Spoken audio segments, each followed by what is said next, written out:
नमस्कार, मैं हूँ राजीव चतुर्वेदी। कोरोना के लॉकडाउन के बाद इन दिनों अनलॉक पीरियड शुरू हो गया है और ऐसे में कुछ सावधानियां जरूरी हैं, जैसे कि मास्क का प्रयोग करना, उसके अलावा 2 गज की दूरी बना करके रखना। लेकिन उससे भी ज़्यादा ज़रूरी ये है कि एक बात की चर्चा हो रही है इन दिनों कि हमें अपनी जीवनचर्या में कुछ परिवर्तन लाने चाहिए। उन परिवर्तनों में खासतौर पर योग और आध्यात्म की अक्सर बात होती है।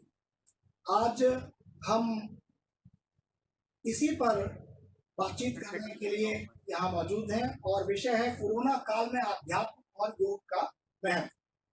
हमारे साथ बातचीत में शामिल हैं रवि वल्लूरी जी। ये भारतीय रेलवे यातायात सेवा के वरिष्ठ अधिकारी हैं और वर्तमान में प्रयागराज में प्रिंसिपल चीफ ऑपरेशन मैनेजर के पद पर कार्य कर रहे हैं। लेकिन सबसे अलग बात यह है कि इन सबसे हटकर इनका समाज में एक बहुत अप्रतिम योगदान है। वो ये कि ये योग और आध्यात्म से न सिर्फ खुद जुड़े हुए हैं, बल्कि समाज को जोड़ने के लिए बड़े पैमाने पर काम कर रहे हैं। इन्होंने रेलवे में ही बहुत सारे लोगों को आध्यात्म और योग के माध्यम से नशे और अवसाद से मुक्ति दिलाई है। इसके अलावा समय समय पर इनको विभिन्न अस्पतालों से या सामाजिक संस्थाओं से भी इस सहयोग के लिए बुलाया जाता है और इन्होंने सफलतापूर्वक ये काम किया है। रवि वल्लूरी जी इसके अलावा पुस्तकें भी लिखते हैं, लेख भी लिखते हैं, कविताएं भी लिखते हैं। इन्होंने आध्यात्म, योग और पर्यटन, इन पर बहुत कुछ लिखा है। प्रधानमंत्री नरेंद्र मोदी जी पर इनकी एक पुस्तक अभी हाल ही में बड़ी चर्चित रही है। हम इनसे इन्हीं सब बातों पे चर्चा करेंगे। तो हम रवि जी, आपका स्वागत करते हैं अपने इस कार्यक्रम में। आपने लोगों को योग के माध्यम से नशे और डिप्रेशन से मुक्ति दिलाई। ये काम आप लगातार करते चले आ रहे हैं। इसके लिए ये बहुत सारी ऊर्जा और प्रेरणा आपको कहाँ से मिलती है? श्री रविशंकर जी के आर्ट ऑफ लिविंग प्रोग्राम से मैंने सुदर्शन क्रिया नामक ब्रीदिंग टेक्निक सीखी। तो पहले पार्ट 1 कोर्स कहा जाता था, अभी उसे हैप्पीनेस प्रोग्राम कहा जाता है। इसमें पूरा ध्यान एक प्रेजेंट मोमेंट में लाने के लिए इंसान को किया जाता है। तो मैं खुद एक अल्कोहलिक था और कई वर्षों तक मैं अल्कोहलिक था। मेरे पत्नी, फिर मेरी ग्रैंड मदर, मेरी नानी जी और मेरी माता जी ने बहुत कोशिश की। उन्होंने हनुमान चालीसा, सुंदरकांड, इन पुस्तकों को रोज लगातार पढ़ती रहती थी। और एक मशहूर संत हैं दक्षिण भारत, मैं खुद दक्षिण भारत का हूँ, आंध्र प्रदेश का। तो मुझे वहाँ मंत्रालयम ले गए थे। श्री राघवेंद्र स्वामी का मठ माना जाता है, मठ है, तो वहाँ ले गए और उन्होंने कई मेरी कोशिश की इस दिशा में। जब मैं जयपुर में पोस्टेड था, उस समय मैं जे ग्रेड में था, junior administrative grade, deputy CM posting, north western railway. तब हमारी पत्नी ने मेरे को आर्ट ऑफ लिविंग कोर्स में एडमिट करवाया और आप विश्वास नहीं करेंगे, श्रोता भी विश्वास ना करें कि मैं बिल्कुल ही धुत होके वो कोर्स करने जाता था। और उस कोर्स के बाद कुछ सालों के बाद एकदम मैंने नशा, सिगरेट सब छोड़ दिया और आर्ट ऑफ लिविंग की तरफ और श्री श्री रविशंकर की तरफ मैं पूरी तरह कृतज्ञ हूँ। 2006 दिसंबर में मैंने पीना बंद किया और उसके बाद ये गुरुदेव की कृपा है, मैं आर्ट ऑफ लिविंग का टीचर बना। तो असली जो प्रेरणा आप कहते हैं गुरुदेव, और जहाँ से ऊर्जा आती है, तो मैं वो 3-4 चीजें हैं जो हमको सिखाई गई। एक तो जो सुदर्शन क्रिया ब्रीदिंग टेक्निक जो है, प्राणायाम, योग, ध्यान, जी सेवा, सत्संग, जी इन सब चीज़ों से ये मेरे को प्रेरणा आई और ये मेरा स्रोत्र बना इंस्पिरेशन के लिए, और उसी से ऊर्जा मिली। और उसी ऊर्जा से मैं मेरे को गुरुदेव ने कहा कि तुम अपनी कहानी सब लोगों को बताओ। और मैंने कई कोर्सेज कंडक्ट किए, और जो लोग इससे बिल्कुल पीड़ित हैं उनको इससे बाहर निकालने की कोशिश, और काफ़ी हद तक सफल रहा जहाँ जहाँ कोशिश की। ये हमने कोर्सेज जैसे तिरुचिरापल्ली में किए, वहाँ हमारा एक जोनल ट्रेनिंग सेंटर है सदर्न रेलवे का। वहाँ जो ड्राइवर्स हैं, लोको पायलट जिन्हें कहा जाता है, जी हाँ, उन्होंने पहले सुदर्शन क्रिया के बाद कहा कि लगता है कि 20 साल के बाद वे लोग सोए, जी और जो उसमें अल्कोहलिक या ड्रग एडिक्ट थे वो उनको बहुत राहत मिली। जब मैं गोरखपुर में पोस्टेड था जी तब वहाँ एक alcoholic drug addiction, alcoholic rehabilitation centre है, वहाँ मैं कोर्सेज करने गया, और वहाँ कई कोर्सेज मैंने किए, और जो लोग वहाँ थे वो काफ़ी लाभ मिला। तो उस तरह मैं इसके बारे में बोलता रहता हूँ और लिखता रहता हूँ, यही मेरी प्रेरणा है। रवि जी, आपने बहुत सारी पुस्तकें लिखी हैं और आप वैसे भी कई तरह का लेखन करते रहते हैं। मैं चाहूंगा कि अभी हाल ही में कुछ आपने पुस्तकें जो लिखी हैं उनके बारे में बताएं, या कोई और कोई आपकी महत्वपूर्ण पुस्तकें हों उनके विषय में बताएं। गुरुदेव ने मुझे कहा कि तुम लिखना शुरू करो, तुम्हारी किताबें छपने लग जाएंगी।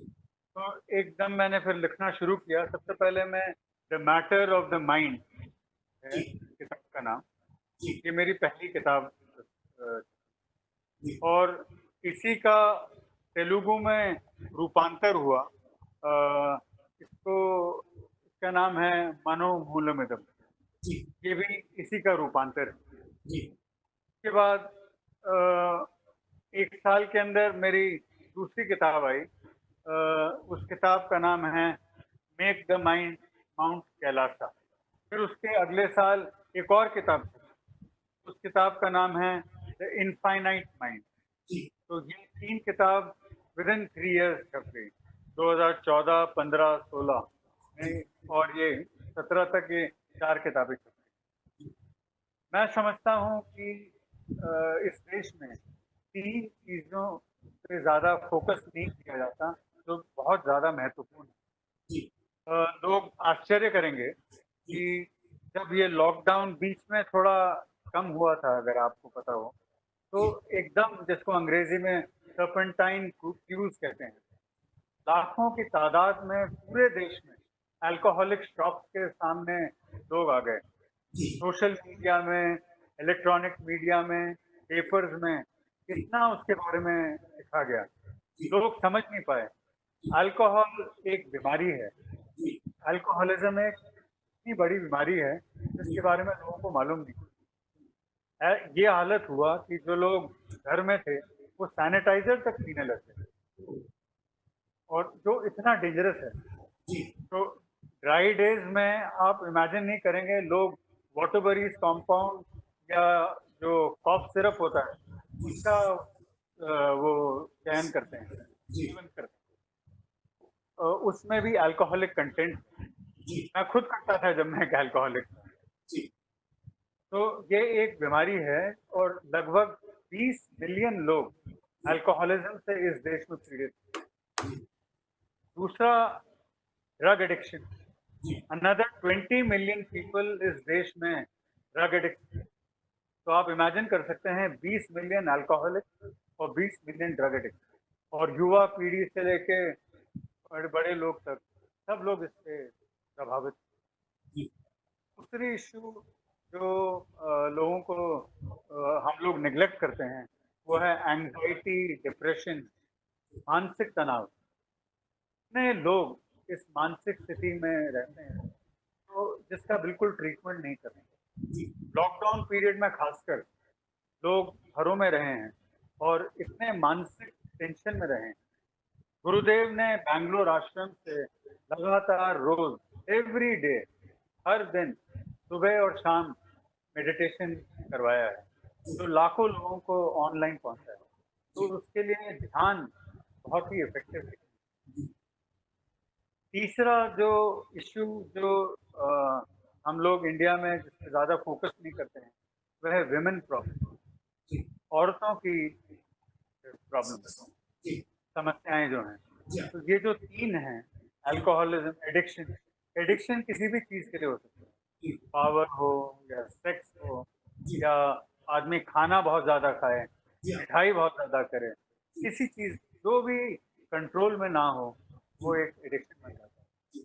तो ये जो मेरी तीनों किताबें हैं, जी the matter of the mind, फिर make the mind mount Kailasa, और द इनफाइनाइट माइंड, सभी इसी एरिया पे फोकस की थी।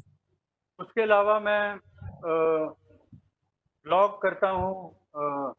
द वर्ड प्रेस एक ब्लॉगर साइट है, जी और स्पीकिंग ट्री, जी वो भी एक बहुत ही प्रसिद्ध वो है। इस हाँ पे फिर मैं इस पे आध्या हर हफ्ते ब्लॉग करता हूँ और इन इश्यूज के ऊपर लिखता हूँ। जी और एक बहुत प्रसिद्ध पेपर है जो मुंबई से छपता है, जी फ्री प्रेस जर्नल। जी तो वहाँ भी मैं माइंड मैटर, उनका एक कॉलम है, जी तो उसके ऊपर लिखता हूँ। जी तो अपनी तरफ से मैं इन इश्यूज पे लिखता हूँ। रवि जी आपने प्रधानमंत्री जी के बारे में जिक्र किया था। जी ये एक बड़ा इंटरेस्टिंग कहानी एक है। मैं एक दिन सोच रहा था कि तो 2019 को जिस दिन रिजल्ट आ रहे थे, आई जी थिंक 26 मई को शायद आ रहे थे, या जी 24 मई को। जी तो एकदम जब फाइनल टैली आया, तो 303 भारतीय जनता पार्टी को सीट मिले थे, जी और 353 सीट मिले थे एनडीए को। जी हाँ तो मेरे दिमाग में एकदम ख्याल आया कि मोदी जी के मैं कोट्स और थॉट्स पे क्यों ना किताब लिखूं। जी तो इस किताब का नाम है नमो 303, वर्ड्स टू विक्ट्री। इसका एकदम एकदम ख्याल आया था जैसे ही चुनाव के परिणाम आ रहे थे, जी और फिर मैंने भेजा था कुछ पब्लिशर्स को, तो जी उन्होंने मेरे को ये असाइन किया, और ये किताब फिर जो मैंने प्रधानमंत्री जी और होम मिनिस्टर लोगों को भेजा है। इस पुस्तक में आपने प्रधानमंत्री नरेंद्र मोदी के किस तरह के व्यक्तित्व को अ, छुआ है या बताने की कोशिश की है? मैं, अगर आप कहें, मैं अंग्रेजी में पढ़ सकता हूँ। नहीं, आप अपने शब्दों में ये बताएं कि आप मतलब आपने इसमें क्या लिखा है, संक्षिप्त में मुझे बताएं, मतलब हमारे दर्शकों एक्चुअली को। एक्चुअली ये उनके कोट्स हैं जी और उनके थॉट्स हैं, जो अच्छा 2014 से 2019 के बीच में हैं। जी हाँ और इसमें मेन चीज यही है कि श्री नरेंद्र मोदी जिस तरह सबका साथ, सबका विकास और सबका विश्वास बनाना चाहते हैं, जी हाँ और ये व्यक्ति, मतलब इस व्यक्ति में क्या खास बात है, जी जो रजनीकांत जो मशहूर तमिल एक्टर हैं, जी हाँ उन्होंने एक कोट लिखा था, this man has the charisma of Pandit Jawaharlal Nehru and Rajiv Gandhi. ये जी उन्होंने बोला था जी नरेंद्र मोदी जी के बारे में। जी तो एक चाय वाला से आज इतने बड़े पोस्ट पे पहुंचा है। जी तो उनका जो व्यक्तित्व है, उनका माइंड है बहुत ही स्ट्रांग माइंड, जी और वो उन्होंने प्राणायाम योग से ही हासिल किया है। जी लोग कहते हैं, मतलब वो सब छोड़ के चले गए थे 2-3 साल तक, हिमालय, रामकृष्ण मठ, ये जी सब एरियाज गए थे, जी और फिर उनको एक अंदर से ही वो ख्याल आया कि उनको राजनीति में जाना चाहिए, उनके गुरु ने बताया था। जी अ, एक बड़ी इंटरेस्टिंग चीज़ है, जब चुनाव खत्म हो गए थे, परिणाम आने से पहले, जी जबकि सारे पॉलिटिशियंस शायद आराम कर रहे थे, जी ये व्यक्ति श्री नरेंद्र मोदी लगभग 14 किलोमीटर चढ़ के केदारनाथ की गुफा में गए, जहाँ टेम्परेचर इतना कम था और जी, करीब 19 घंटे तक उन्होंने मेडिटेशन किया, जी, ध्यान किया, जी, और पूरा मीडिया अटेंशन वहाँ था। जी, तो इतना उनके अंदर वो जो स्ट्रेंथ है, एक इनर स्ट्रेंथ, जी, तो वो थॉट्स और वो कोर्स, जी। उसके बारे में है। यानी नरेंद्र मोदी जी से जो चीज आपको जोड़ती है वो है अध्यात्म और योग की चाह। बिल्कुल। एक तो मेरे ख्याल से वो बहुत कम खाते हैं, जो मैंने उनके बारे में पढ़ा है और जो लिखा है, जी, खिचड़ी या इस टाइप का। जी, योग करते हैं, सूर्य नमस्कार, जी, प्राणायाम, सुदर्शन क्रिया भी वो कई बार करते जी, हैं। और भारत को उन्होंने योगा डे दिया है, इतना बड़ी चीज, जो मतलब हमारी इतनी पुरानी जी, परंपरा है योग, जो जी, भगवान शिव से आरंभ होती है। जी, और फिर उसके बाद पातंजलि, एक पातंजलि ने उसको प्रदान किया योग को। योग का मतलब क्या है? युद्ध, यानी यूनियन, जी, जो आत्मा, आदमी और इंसान को कॉस्मिक एनर्जी के साथ जोड़ता है, उसको जी, संस्कृत में युद्ध कहते हैं। जी, ये केवल फिजिकल एक्सरसाइज नहीं है, जी, बहुत डीप है। उसमें 8 प्रकार के बारे में जो बताया गया है, 8 तरीके के योग। लेकिन अंत में इंसान जिस तरह इन्फिनिटी में समा जाता है, जी, वही योग, जी। उस स्थिति को में पहुंचना। कुछ क्या आपको आपके पास कुछ ऐसे अनुभव हैं जो आपके यादगार अनुभव हो किसी व्यक्ति विशेष को लेकर के या जिसको कि आपने बड़ी समस्या से मुक्त कराया हो? मैं 2-3 एग्जांपल दे सकता हूँ आपको। जी, एक थोड़ी देर पहले मैंने बताया था, जब हमने कोर्स तिरुचिरापल्ली में किया था, जी, तो वो लोको पायलट्स ने जब पहली बारी सुदर्शन क्रिया किया, जी, तो उन्होंने आके बोला कि सर, हम पहली बार 20 साल के बाद सोए हैं, नहीं तो हमको केवल सिग्नल्स दिखाई देते थे। ये जी, लोग हमारे ड्राइवर्स हैं। तो जी, आप इमेजिन कर सकते हैं कि उस स्थिति में, उस मानसिक तनाव में ये जी, लोग गाड़ी चलाते थे। गाड़ी चलाते थे। जी, फिर हैदराबाद में एक ट्रेनिंग इंस्टीट्यूट है, मौला अली, वो जी, भी रेलवे का ट्रेनिंग इंस्टीट्यूट है। जी, वहाँ हमने स्टेशन मास्टर, गार्ड, टीटी, इन जी, सब का कोर्स कराया। जी, आपको जानकर और हमारे श्रोताओं को जानकर बहुत आश्चर्य होगा कि जी, कई टीटी, मतलब लोगों के दो दो परिवार हो जाते हैं, जी, क्योंकि वो कई साल तक, कई दिनों तक अपने घर में नहीं रहते, बाहर रहते हैं। जी, हाँ, जी, तो ये एक ह्यूमन टेंडेंसी हो जाती है, वो किसी और पर डिपेंड करने लग जाते हैं। हाँ, तो वो सब लोग इससे जुड़े और उनको बाहर आने का एक मौका मिला। जी, गोरखपुर में जब मैंने किया, लोग रो पड़े, आपको बता नहीं सकता। पहले जब मैं गया था, तो जी, वो लोग है ना, उन्होंने कोशिश की थी कि कोर्स डिरेल हो जाए, जी, और जो सेंटर इंचार्ज वगैरह वो वीडियो कैमरा से देख भी रहे थे जी, कि हंस रहे थे, मजाक उड़ा रहे थे।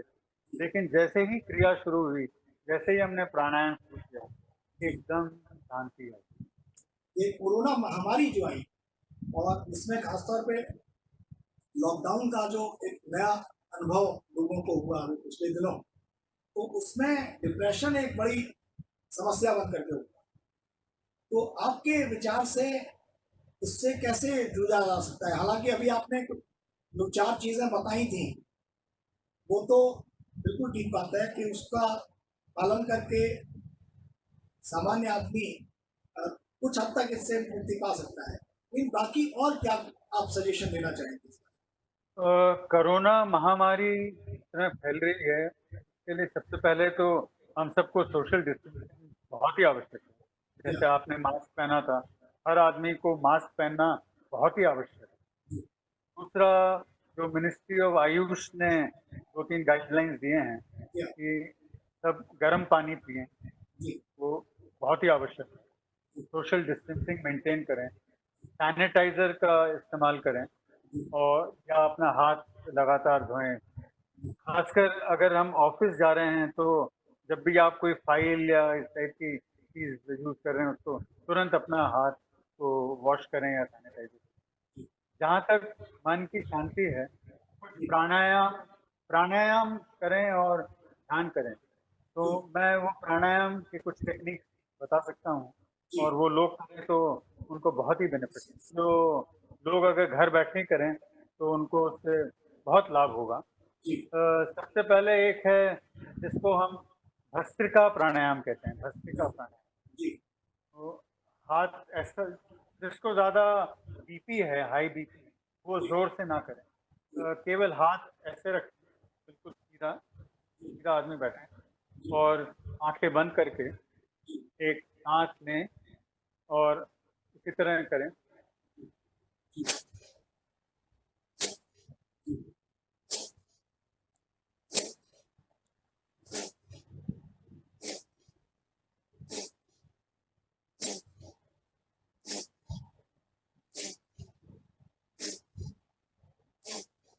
जी इसको भस्त्रिका प्राणायाम कहते हैं।